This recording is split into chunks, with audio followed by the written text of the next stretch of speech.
tayo magdaka.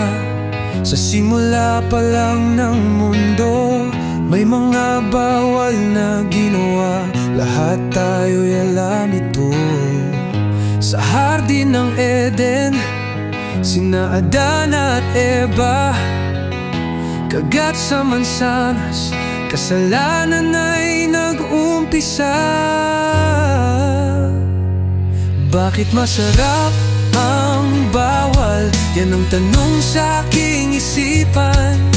Sana lahat bawal, tikman ang ligayang walang hanggan. Kung di lang kasalanan ang gumawa ng bawal, baka wala nang natitirang mabuti, walang asal.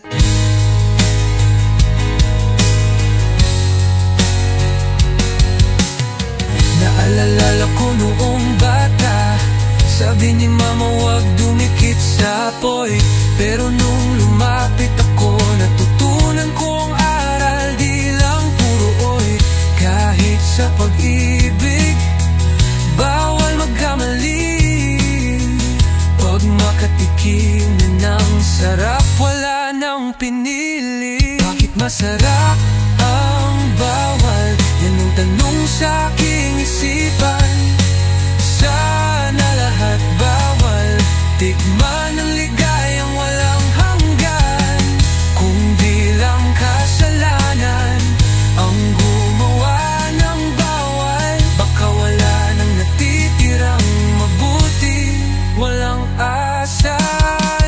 Kung ako lang ang tatanungin, lahat ng bawal ay pagbawal, para may takot tayo sa batas ng tao at ng Diyos na mahal. Gaganda ang buhay kung may gabay. Ating landas, patupumuhan ay tunay.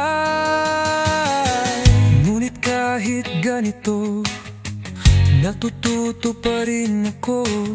Sa bawat bawal na tinikman, may nawala natutunan.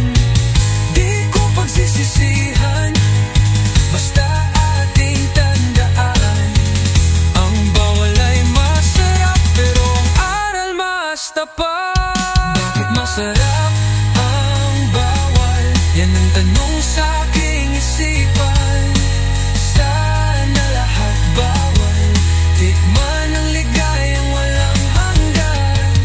Kung di lang kasalanan ang gumawa ng bawal, baka wala nang natitirang mabuti, walang asal. Bawal na ligaya sa mundo'y laganap, ngunit sa puso ko ang lakas na tunay.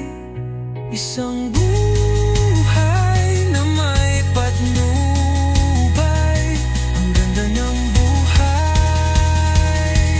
Sa tamang daan ang taglay.